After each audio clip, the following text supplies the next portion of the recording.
कि लोकतंत्र के कई पहलू होते हैं और जैसे कई बातें जो हैं वो समझाई जा सकती हैं, उनको स्पष्ट रूप से कहा जा सकता है। कई बातें ऐसी होती हैं कि वो आपके मन के अंदर होती हैं, जिसको एक इंस्टिंक्ट कहते हैं कि लोकतंत्र ये है। जो वास्तविकता में लोकतंत्र है वो दो चीज़ें होती हैं। एक कि आपको अपना मत, अपनी बात, अपनी इच्छा और अपने विचार प्रस्तुत करने का अवसर हो और उनका प्रभाव कार्यशैली पर हो, जो भी प्रबंधक है उस पर हो, ताकि वो ये कह सके कि मैंने आपकी इच्छा के अनुसार, जो आम इच्छा है, सब लोगों की इच्छा को समझने के बाद मैंने ये निर्णय लिया है और मैंने ये कार्य किया है। दूसरा ये है कि जब विवाद होता है तो विवाद में जो लोग पक्षधर होते हैं सरकार के, जो सरकार चुनी हुई होती है या जिसके पास बहुमत होता है, उनका जो विचार है उस विचार से, या जिस विचार का विरोध करते हैं या असहमत होते हैं उस विचार से, तो उनको कहाँ जगह कार्य प्रणाली में उनको कहाँ जगह प्राप्त हो सकती है, उनको अपनी पहचान बनाने का क्या मौका मिल सकता है।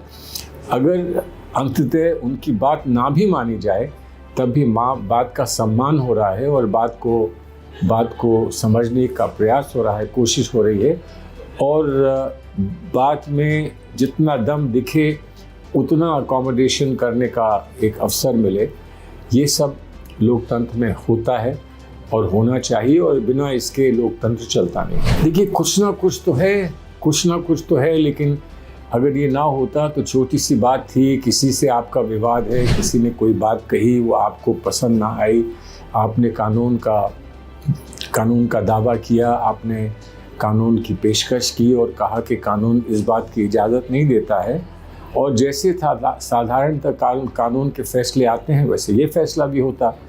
और जैसे कहा जाता है कि कोई भी कितना ही बड़ा क्यों ना हो, कानून से ऊपर नहीं होता, कानून का दायित्व है, वो सबको मानना पड़ता है। लेकिन इसमें इतनी रुचि क्यों ली जा रही है? बहुत सारे इसके बारे में घटनाक्रम में ये लोग बताते हैं कि इसको पहले ये दावा पेश किया गया, दावा कर्नाटक में होना चाहिए था, कोलार में होना चाहिए था, जहाँ ये बात कही गई थी, जो जिस बात से आपत्ति है, उसको गुजरात क्यों लाया गया, गुजरात में क्यों किया गया, और फिर जब शायद कुछ ऐसा लगा कि ये बात जो है वो सही बैठेगी नहीं, तो स्वयं जिसने शिकायत की थी वो जाके हाई कोर्ट से स्टे ले आता है। फिर लगता है कि यहाँ मामले गर्म हो रहे हैं, अडानी जी की बात हो रही है, अडानी जी पर आरोप लग रहे हैं, राहुल गांधी लगातार प्रहार कर रहे हैं, तो तत्काल उसके बाद हाई कोर्ट से वापस लिया जाता है कि मुझे कोई आपत्ति नहीं है, इसको वापस हम ले लेते हैं, और अब कार्रवाई जो है वो ट्रायल कोर्ट पे कार्रवाई चलनी चाहिए, और तत्काल कार्रवाई शुरू हो जाती है। हम सब जानते हैं कितना समय लगता है, इतनी तीव्र गति से कार्रवाई हुई, ये बात समझ में नहीं आई कि एक दिन में डिस्क्वालिफिकेशन आ गया, डिस्क्वालिफिकेशन के दो दिन के अंदर घर खाली करने का नोटिस आ गया। ये बात बिल्कुल समझ में नहीं आई। और दूसरी तरफ ये आंकड़े लगाए जा रहे हैं कि कितनी जल्दी अब इलेक्शन कमीशन की तरफ से वायनाड में चुनाव की फिर से घोषणा हो जाएगी। तो ये सब चीज़ें हैं, उससे कुछ लगता है कि ये कोई साधारण जो कार्य प्रणाली होती है न्यायालय की, उससे हट कर ये कुछ है। देखिए, ओबीसी का अपमान किया या नहीं किया, इसके कोई तथ्य तो होने चाहिए। अब जब तक कि ये अपील पे नहीं जाता मामला, और अपील के बाद हाई कोर्ट नहीं जाता, और हाई कोर्ट के बाद अगर आवश्यकता पड़े तो सुप्रीम कोर्ट नहीं जाता, तो ये तो नहीं कहा जा सकता कि ऐसी कोई फाइंडिंग, ऐसी कोई बात उस फैसले में है जिसको लेकर बीजेपी चारों तरफ हंगामा कर रही है। ओबीसी कौन है वहाँ, ओबीसी कौन है इसमें, इस पे एक बड़ा प्रश्न है। और ओबीसी कोई है भी तो ऐसा नहीं हो सकता कि एक व्यक्ति विशेष को आप कहें कि तुमने गलती की है तो ये कहा जाए कि ये आप ओबीसी के खिलाफ कह रहे हैं, या किसी आप उच्च किसी संस्था के पर ये सवाल कर रहे हैं, या कोई अल्पसंख्यक हो तो आप कहें कि अल्पसंख्यक समाज पे सवाल कर रहे हैं। व्यक्ति विशेष पे तो सवाल उठाया जा सकता है ना, लेकिन साथ ही साथ ये कह देना कि जो ओबीसी समाज है उसका अपमान किया है, तो उसमें भी कानून बड़ा स्पष्ट है कि किसी समाज के लिए कुछ कह देना और ये अवमानना करना, ये बहुत आसान नहीं होता है साबित करना।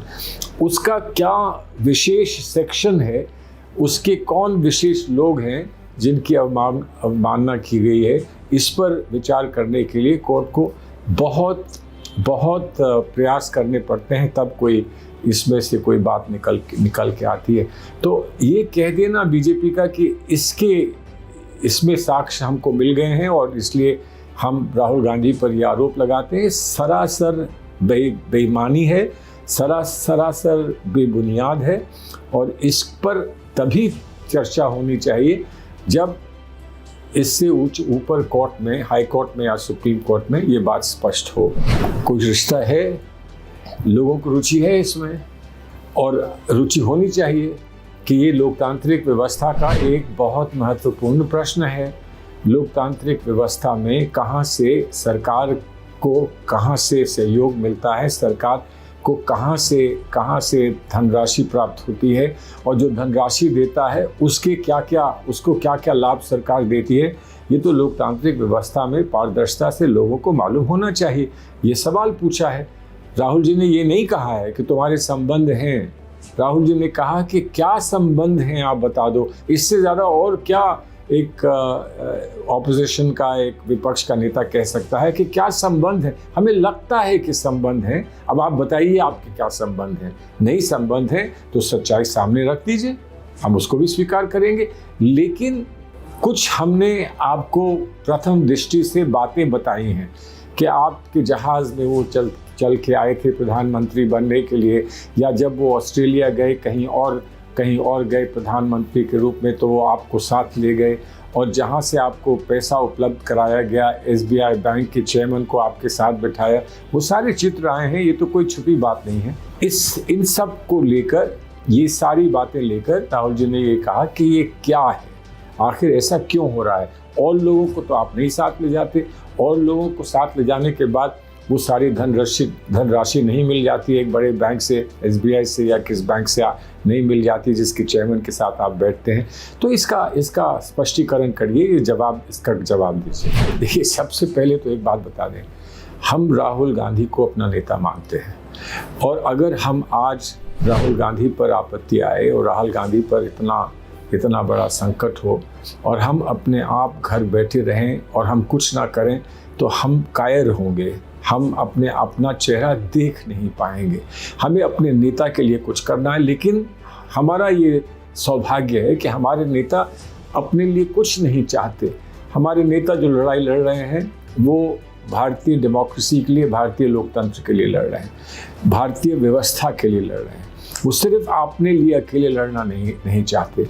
तो वो हर चीज़ के लिए तैयार हैं, लेकिन हम भी हर चीज़ के लिए तैयार हैं। हमको भी संघर्ष में कितने दूर तक जाना पड़े, कितना भी कष्ट उठाना पड़े और कितना भी बड़ा बलिदान हमको देना पड़े, हम देने के लिए तैयार हैं। हम मानते हैं इसमें दोनों बातें हैं, हमारी निष्ठा, हमारी आस्था हमारे नेता में, और जो हमारा विश्वास हमारी पार्टी में है, हमारी पार्टी के साथ हमारे देश में है, हमारे मुल्क में है, हमारे संविधान में है। उसकी लड़ाई लड़ने के लिए हम जहाँ तक होगा वहाँ तक जाएंगे।